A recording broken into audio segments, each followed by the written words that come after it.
I am known as the Pinckney Pirate. I could go in the other room and I could Hey. get you my hat if you really wanted to. I should have brought that for a prop, but I have this hat that you see. I don't have any hair, and this hat has hair, but I have this hat that is a pirate hat, and the school district here in Pinckney is the Pinckney Pirates. But I am the Pinckney Pirate. So, and people laugh There it about that. is. And so, My name is Kevin McIntosh, and this is the Closing Table, where we talk to experts about their experience in real estate all across the country. Let's go.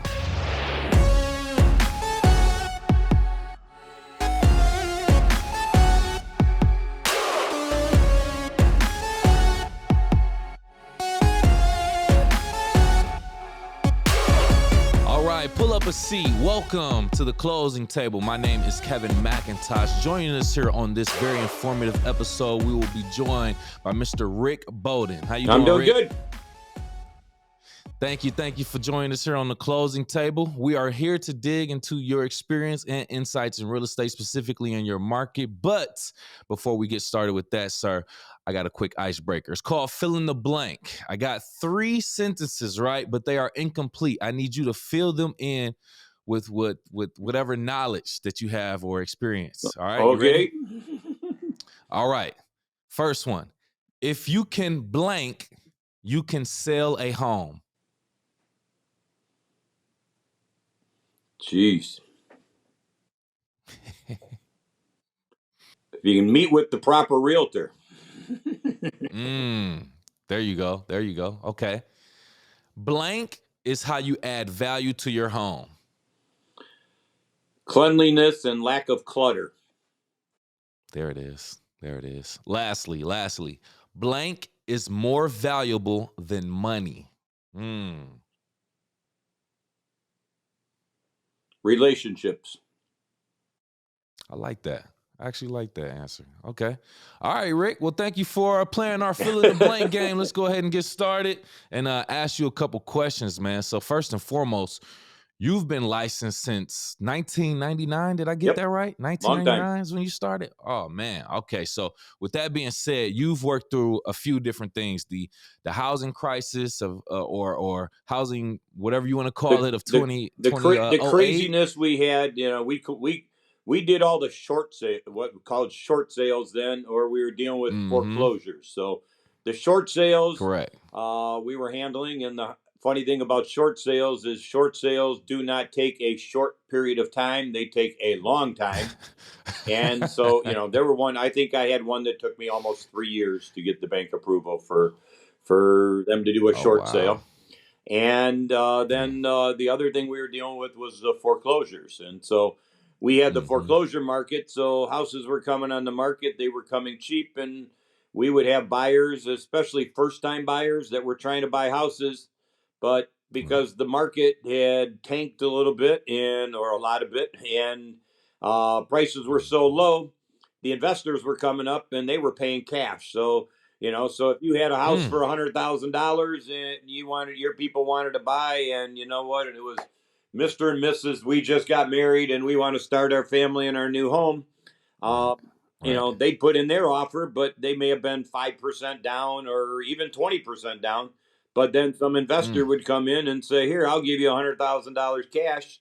And the word is cash is king. So during those times, there were people getting beat out. I think I had one customer that I wrote like 12 offers for. So, and you know what? And we didn't get them. But you know what? But you persevere and you work through it and you take care of your customers, and they get there.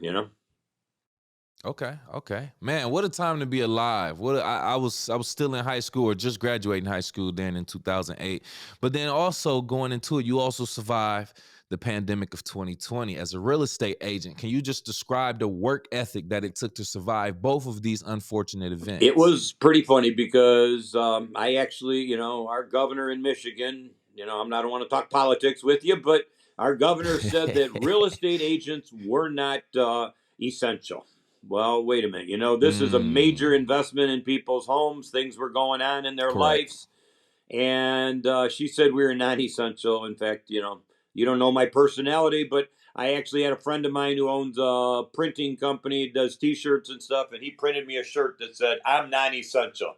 And so I stood there with a shirt and I posted it all over Facebook, and everybody loved it and laughed. And it was Nice. and it's really weird, you know what? And again, not talking politics, but you know, it ends up that home inspectors were considered essential. So it ends up, so what we Huh? did during some of those times is we actually would do a showing of a house, which we would call virtual.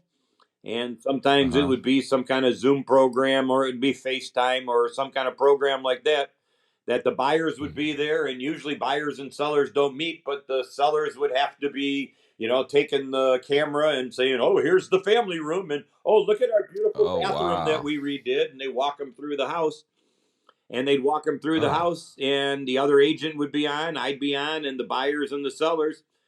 And we sold houses that way. And the first time that Mm, people would see mm. their new house would be during the home inspection. So they could go to the home inspection with the home inspector, but realtors, we were non essential, so we weren't allowed to go.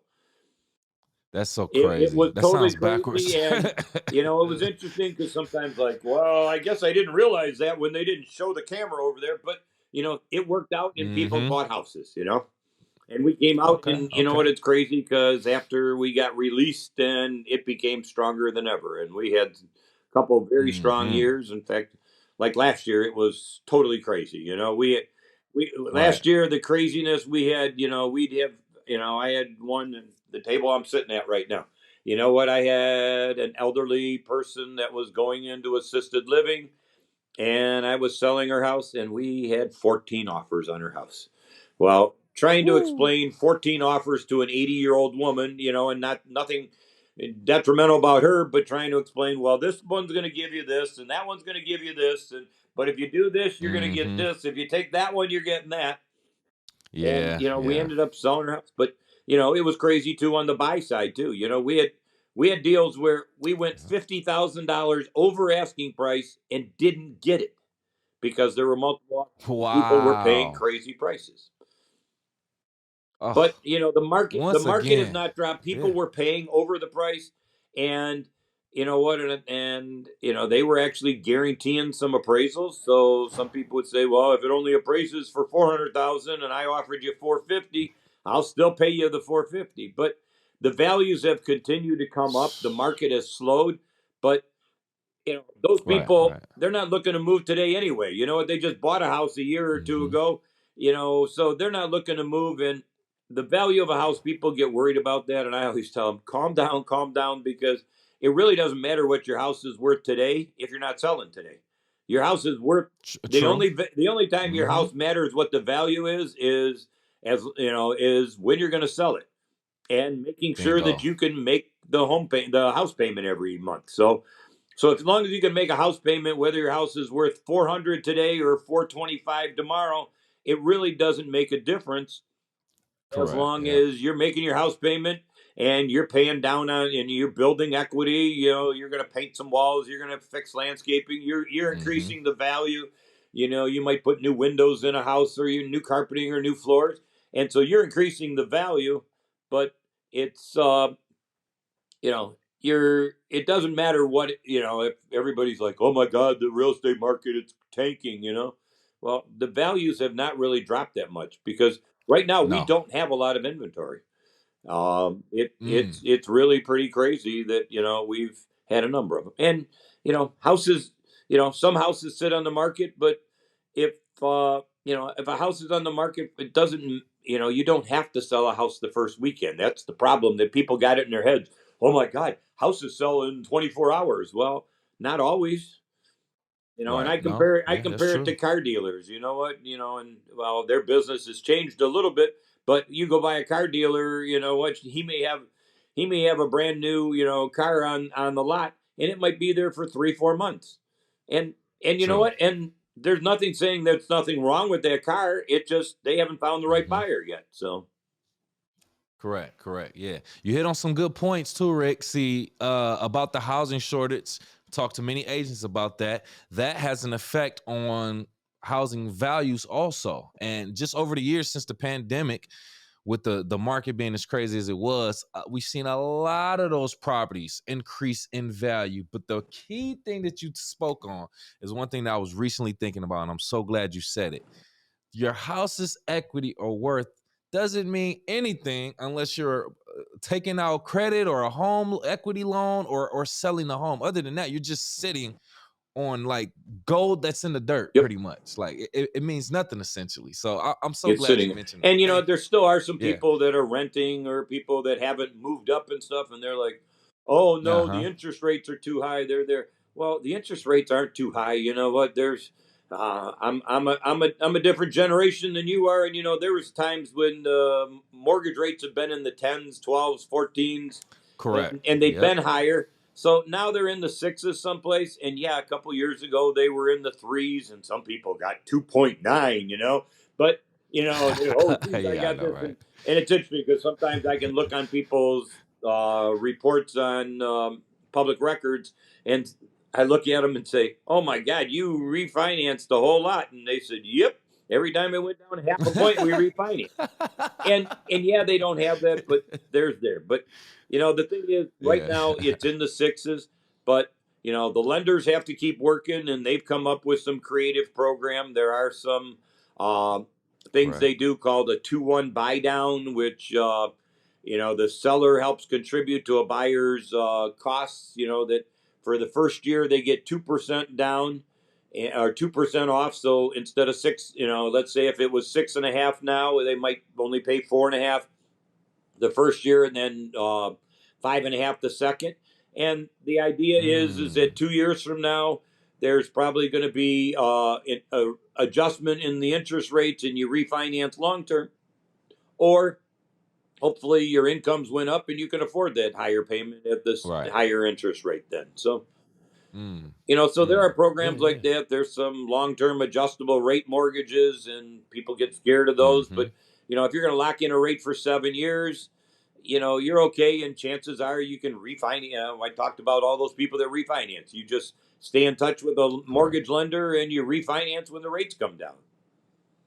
Yeah, yeah, yeah. Great points too. Great perspective. And before we even get too far into things, can you do us all a favor? Describe your current market that you serve. Describe it for anyone who has never been there. You mean the area where I service, or Yes, the geographically, the area that you service, and things of that geographically? So, nature.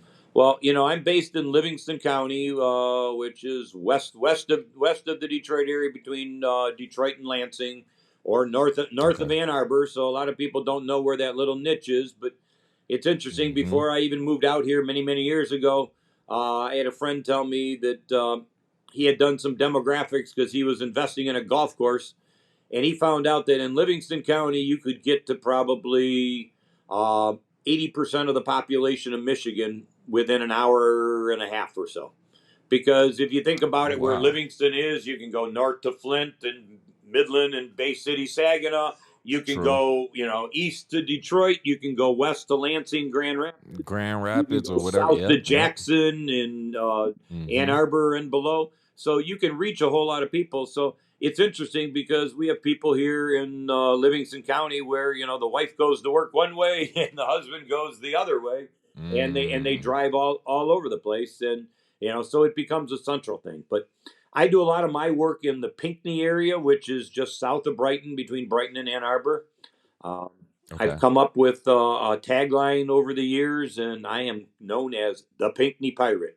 I could go in the other room and I could Hey. get you my hat if you really wanted to. I should have brought that for a prop, but I have this hat that you see. I don't have any hair, and this hat has hair, but I have this hat that is a pirate hat, and the school district here in Pinckney is the Pinckney Pirates, but I am the Mm. Pinckney Pirate. So, and people laugh There it about that. is. And so I wear that hat, and I've been doing it for 20 some years. I sell 50-50 raffle tickets at all the football games. Used to do it at basketball games, Nice. but people don't go to basketball games like they used to. They don't crowd the gyms like they did way back when. So it wasn't as Mm. profitable for us. But I go to all the football games, and everybody knows me that. And so I went to a seminar once, and one thing led to another, and the guy started talking to me about a tagline, and he found out I did this, and he goes, "You're the Pinckney Pirate," and it just worked. And everybody in town knows me. I've had people come up to me, "Hey, Pirate, how are you?" And they don't even know my name is Rick.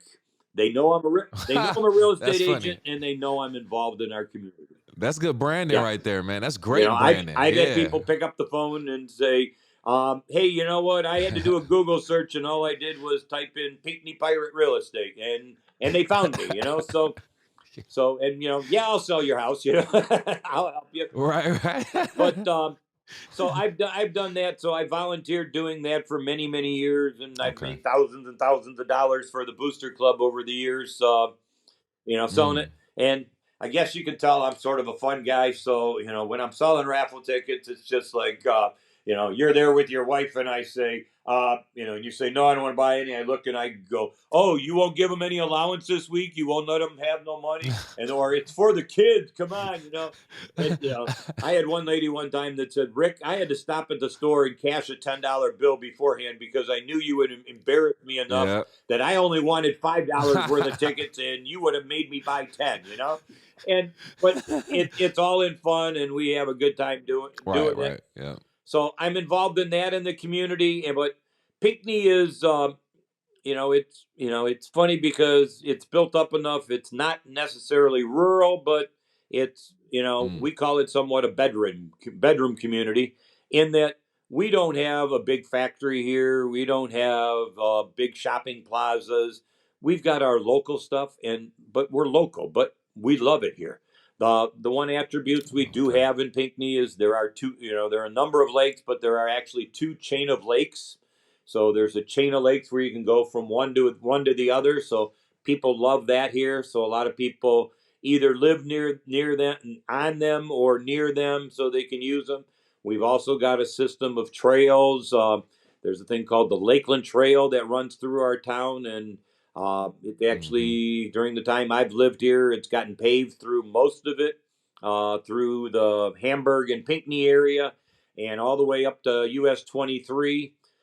Within the next year or so, supposedly it's going to go over across 23, and then it's going to connect with some trails there. So from the Pinckney area, you'll be able to drive along the service drive where there's a trail, and then over to the Green Oak Mall, and you'll be able to drive all the way to Kensington Metro Park. So Oh the wow. trail Oh, goes that, nice. and then it goes west. It's paved all the way through, just to the other side of Pinckney, and then it becomes what they call slag, and so it's a trail, but it's unfinished. But people do use their bikes, and people jog and run on it, and uh, Mm-hmm. it's been used, but people love that here. So we've got a lot of Nice. there's a lot of people that have acreage here. People move out here, and it's like, oh my God, I'm not right next door to my neighbor. I can't hear my neighbors, next Mm. door. Geez, I've got an acre, I've got 2 acres. So people love that out here too. So that's part of Gotcha. the Okay. beauty of this area. But then we've got our things where we do a lot of great community events here. We've got a lot of local landmarks. We're this whole area is known as, we are we have Hell, Michigan right here. And the Oh, big nice. joke Okay. is people have been told to go. It's the place in the world where people have been told to go. More people have been told to go there than any place else in the world, Right. and it is just a very comical place. There's a Yeah, guy, yeah, John yeah. Cologne, that runs it, and there's a couple. There's a couple businesses there. There's one restaurant. There's another one opening up. A friend of mine, he's called the Smoke Doctor, and he's opening Smoke Doctor too. So he'll have barbecue done Mm. right in hell. So Ooh. that Oh that'll be wow. that'll be Okay. really good. You should come out there and try that sometime.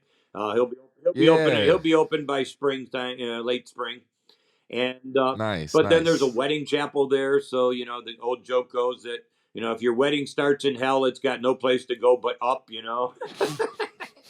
But then Oh my. they've got an ice cream parlor there, which has got a lot of souvenir things, and it's you go in there and you'll just laugh because they've got all kinds Nice. of T-shirts, like I've been to hell and back.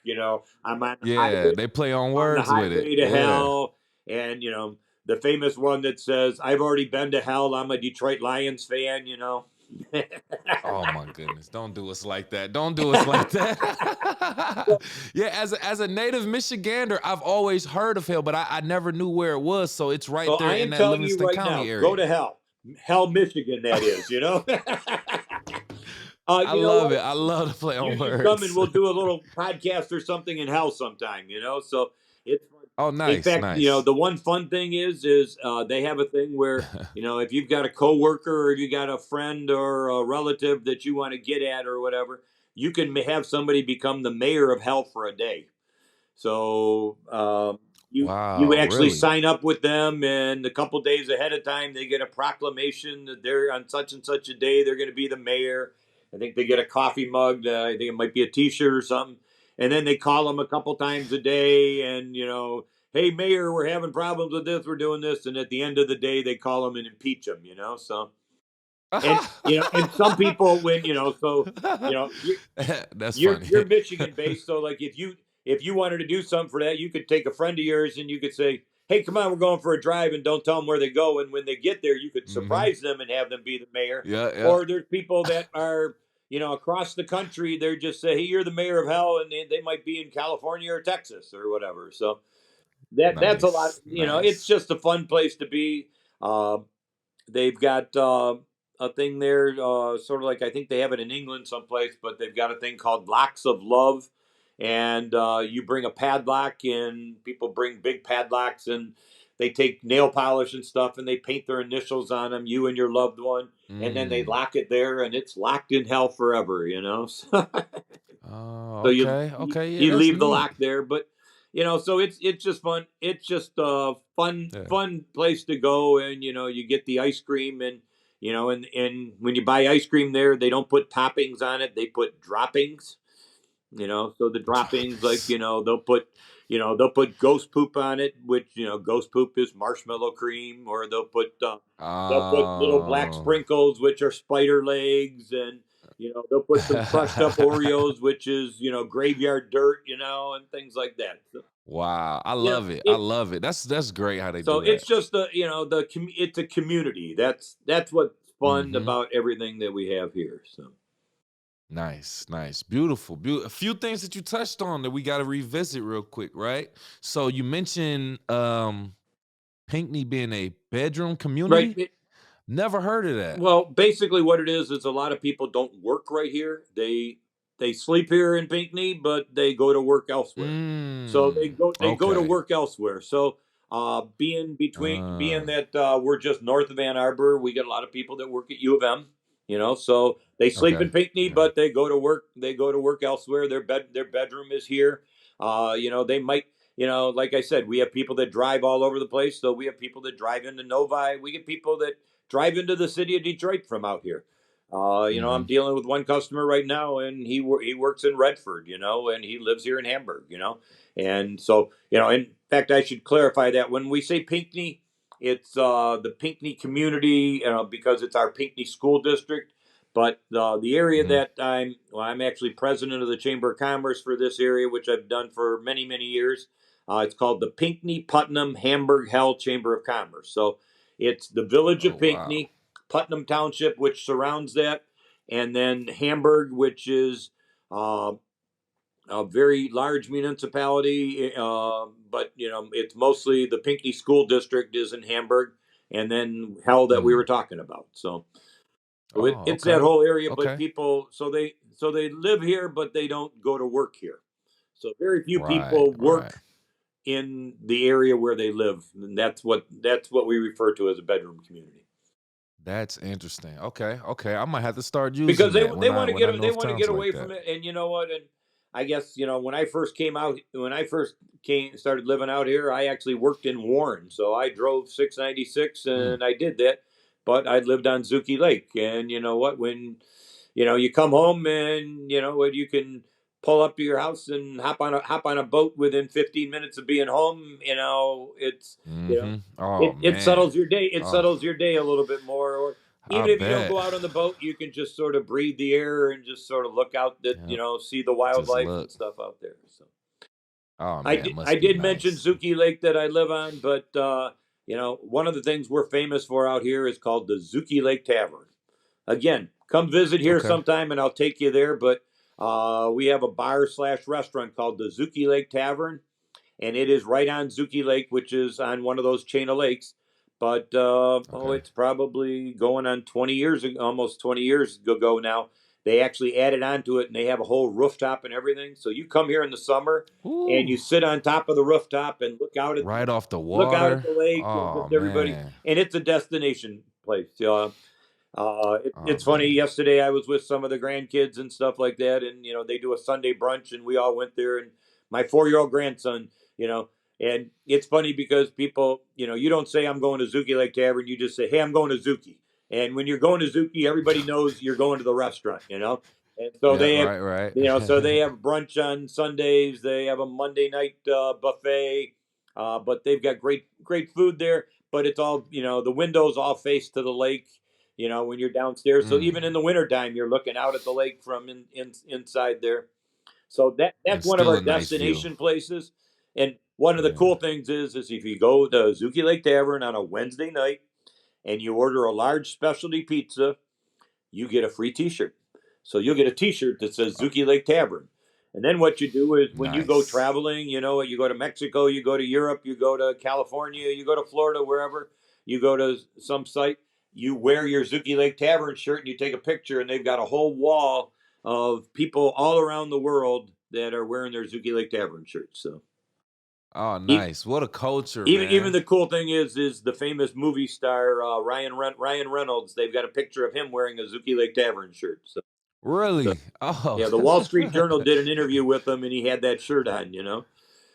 Oh, nice, So, nice, but nice. Good marketing. Good but marketing. we do a lot of fun things here in the area. Like I said, I'm president of the Chamber of Commerce, and I think we're going on 30 some years or something. But we do a big event called Art in the Park. Uh, the I was gonna Yep. ask about that. Food Truck Friday and Art in the Park. Let's speak on that. What's your relation to it, and tell us more about Well, those. as How president important of the they are. chamber, I sort of oversee that. But luckily, we our chamber that I talked about, we're part of the Greater Brighton Area Chamber of Commerce. So luckily, we've got some help from Hmm. them organizing the event. So I'm the volunteer organizer, but not the one that does a lot of the day to day work. But so then what I've got is I've been able to oversee that. But in downtown Pinckney, there's a big park, and artists come from, we get them coming from Wisconsin, from Minnesota, from Florida, from right around the block too. So we get a whole lot of them that come, and usually it's about 100 artists. And it's sort of like a family reunion town. Everybody comes to Art in the Park, but all these artists get excited because they sell a lot of stuff. So that this year will Mm. be June 3rd and 4th, so the first weekend in June. And so Okay. everybody's welcome to Nice. Pinckney then, to Saturday and Sunday, and we have a great time with that. Been doing it, but then what happened was, you talked earlier about that crazy pandemic.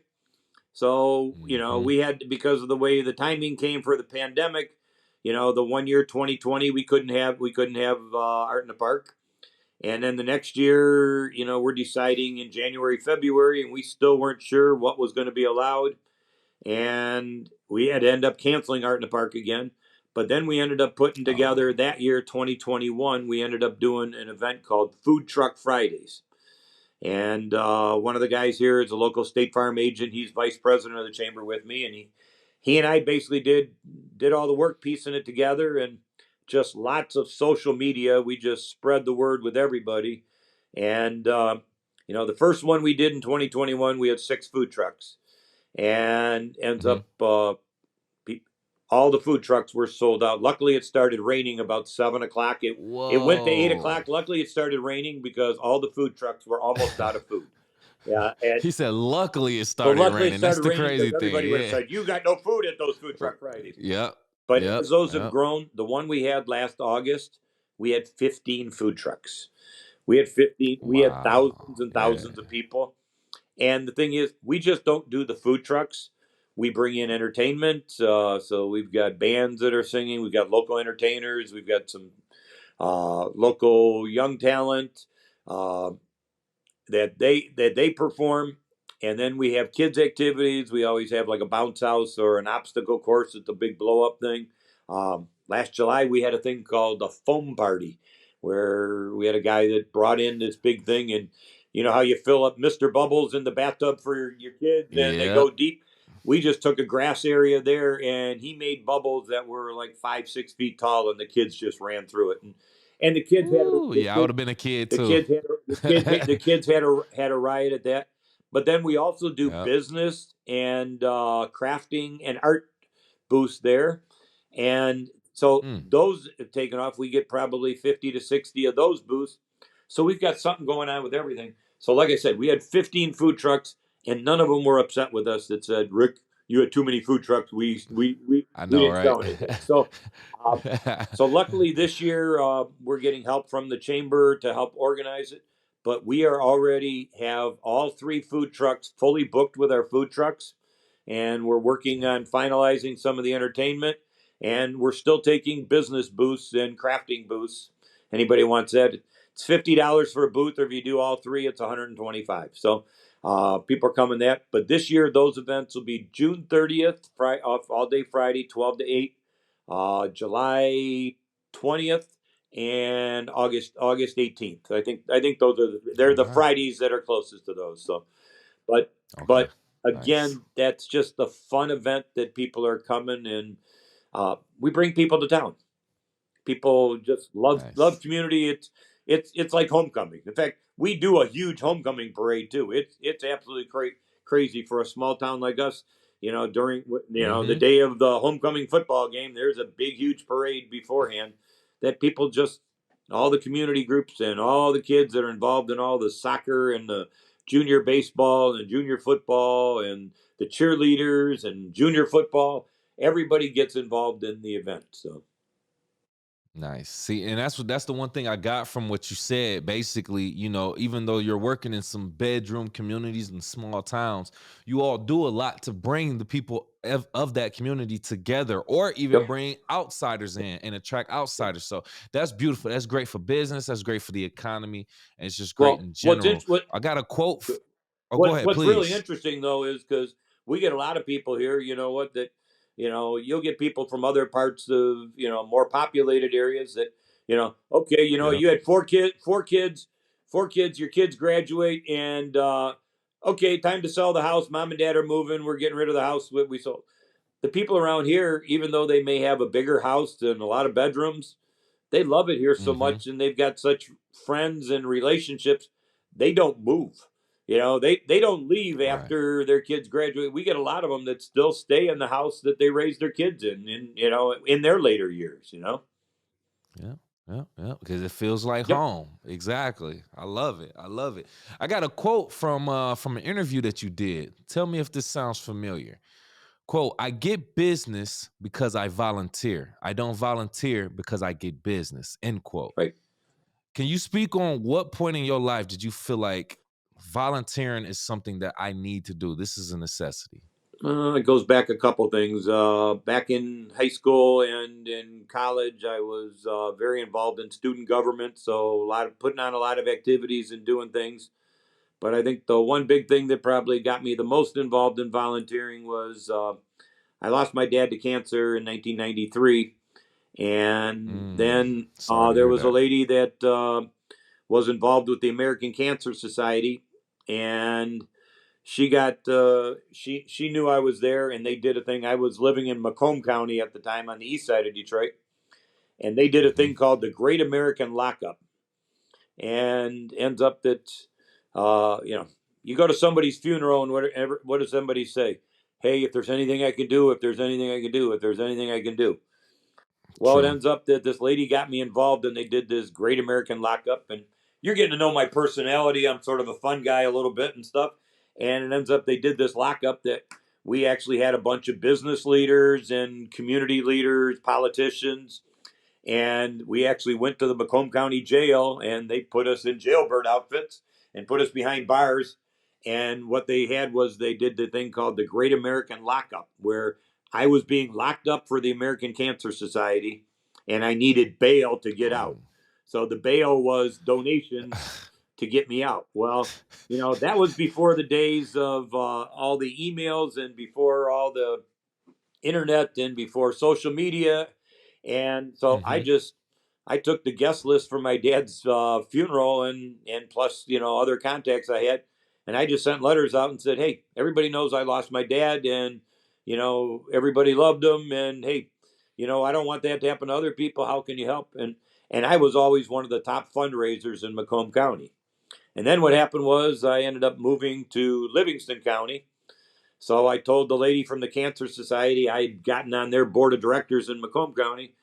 And so I told the lady, hey, I'm moving to Livingston, so put me in touch, and I'll stay involved with the Cancer Society in Livingston County. So I ended up Mm. calling this girl, and that was in charge of it. She goes, we don't have a board of directors here. We just do Relay for Life. And I go, what is Relay for Life? And it ends up Relay for Life is a 24-hour event that they did. And the Cancer Society, unfortunately, is not doing it here in this area anymore. But it was a 24-hour event where people would go and they would form teams, and somebody from your team would be on the track all 24 hours. And the one year, I'm really proud to say, and I was one of the ones that did a lot of the recruiting of teams and trying to get people involved. And the one year we raised almost $420,000, which was unbelievable. Now, Man. people did events ahead of Oh, time. wow. People Great did work. cookie sales. People did car washes. People did garage sales.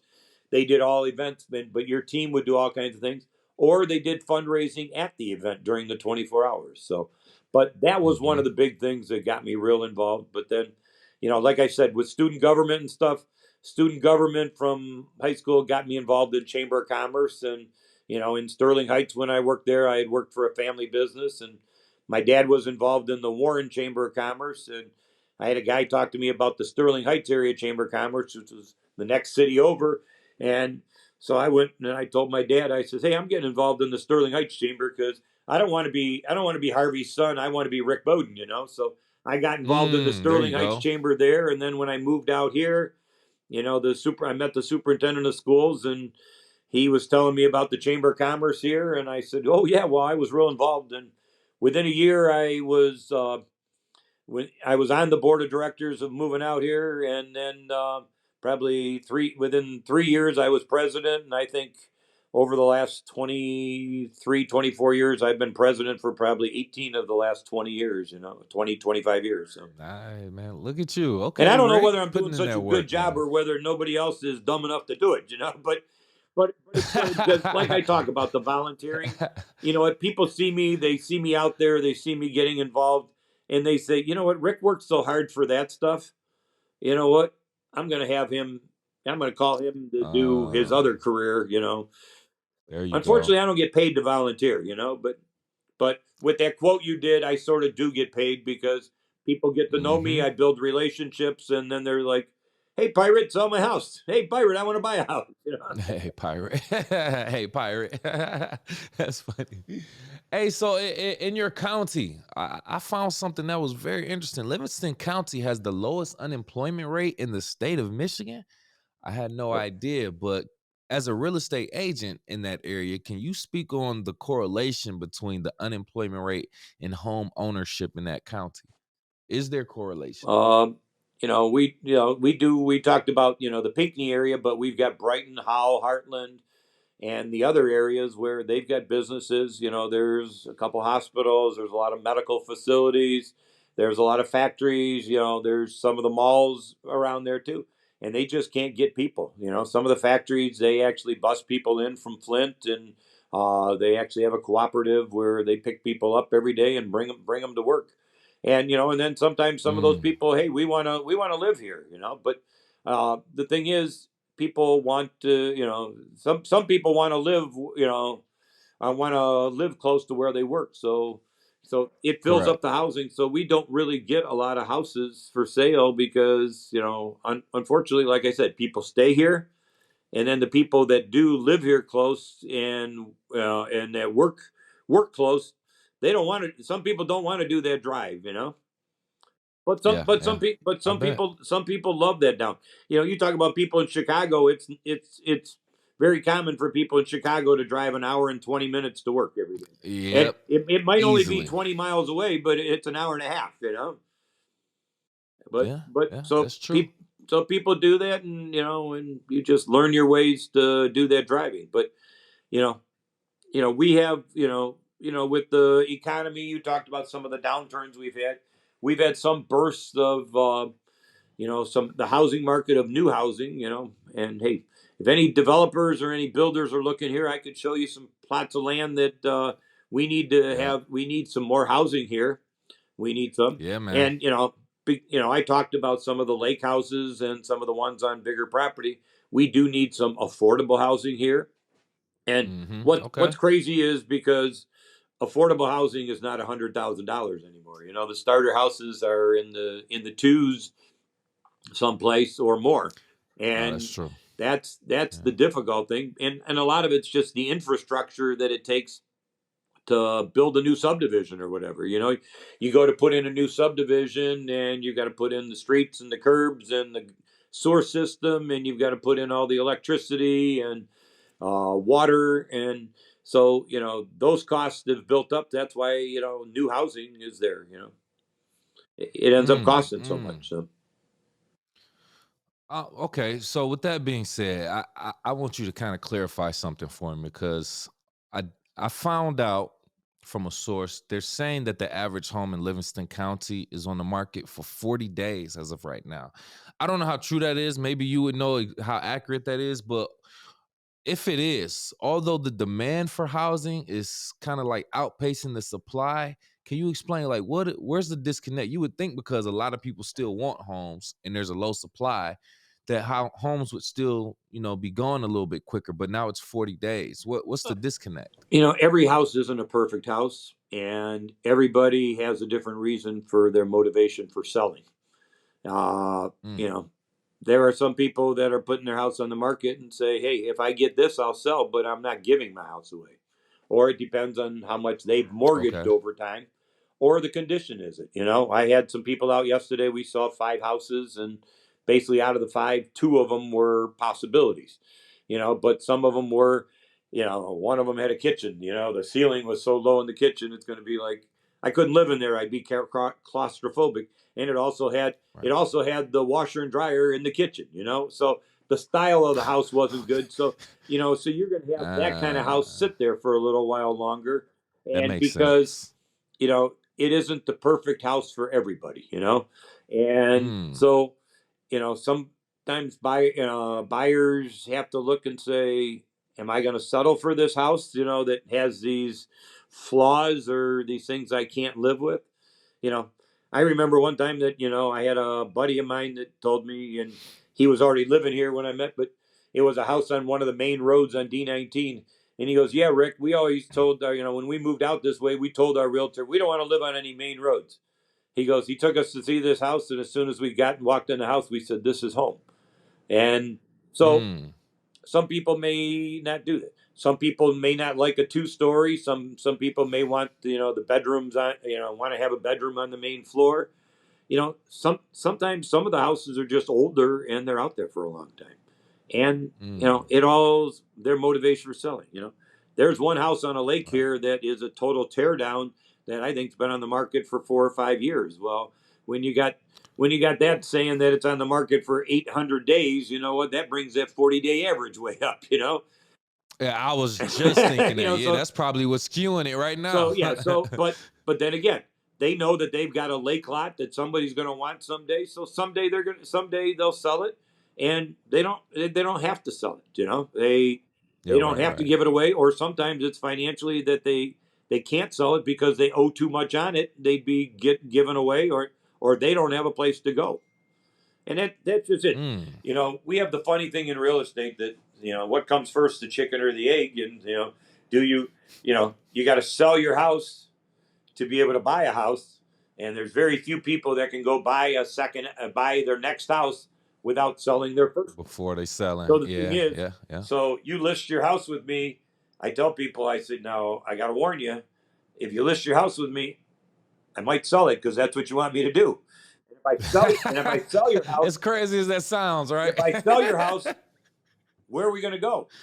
And because if I sell Right. your house and I got an offer on it today, chances are we'll close in 30 days or 45 days. Correct. And yeah, we might be able to negotiate that you can stay there for maybe 30 days after that. We might have some occupancy, but you're going to have to leave. It's not going to be your house anymore if I sell it. So the question is where are you going to? And because you got to get out of here. You got to get out of here. And then the thing is, do they find the right house that matches them? True. So they got to marry that new house soon enough. They get divorced from their one house, that they're selling, and they got to marry another one, but they got to make sure that they can schedule it. And we have situations where sometimes some people have to do a short-term rental. I had some people that I was just talking to. They, if we sell their house, they might go live in their camper part of the summer. While we're finding the right place. I've had people had to move in with family short term, not forever, but you go visit family for a short period of time while you're waiting for your next house. But so some of that timing's there. So sometimes some of those that 40 days, if you look at the houses that are out there longer, bringing that average up, it's there. There's one house, one of the ones that was a potential that I showed yesterday. The agent wrote me last night and said, Rick, we've got multiple offers. And it just went on the market Friday. So, so this is Monday. And so he had multiple offers over the weekend. So his is going to be an average of 3 days, 2 or 3 days. And basically it wasn't even that. They kept it on the market for a couple days because they were waiting to see if they got more offers.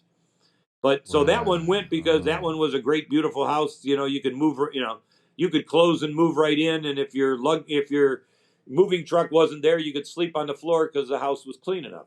But there's other houses that if you buy them, you may have to put $50,000 or $100,000 into them before you'd even want to live there, or even get the toilets working, So that's true. Yeah.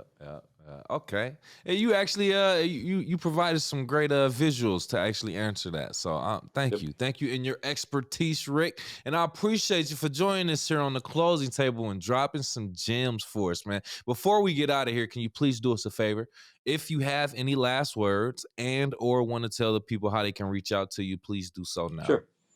I just tell people that home ownership is very important, and it's interesting because there's been some stories going around lately. The Wall Street Journal did some kind of surveys, and the younger generation's not looking for home ownership and stuff these days. But you can build a lot of equity in home ownership over the years. So I just suggest that why pay somebody else's mortgage off when you can pay off your own mortgage? So I'd buy that. Yep. And I am Rick Beaudin. I'm at Keller Williams Living. I've got an office in Pinckney. I work out of our main office in Brighton, and then we've got an office in Howell too. But I'm at my cell phone is where I can always be reached at 810-533-4343. Call the Pinckney Pirate. I've got a team of people that are willing to help you, and we'll take care of you. Arr! All right, there it is. Perfect, man. Perfect soundbite from the Pinckney Pirate. Thank you again, Rick, for joining us here on the closing table. For our YouTube viewers right there, I need you to do us a favor. If you got this far in the video, please hit the like button, hit the share button, and also subscribe to our channel. And if you're listening on Apple, Spotify, or any other podcast platforms, please do the same. Give us a like, a 5-star rating, and also subscribe for our latest content. Rick, I like to leave our audience with a question before we leave. Here's the question, audience. What type of volunteer work do you think an agent should participate in? Leave us a comment below. Otherwise, we will see you next time.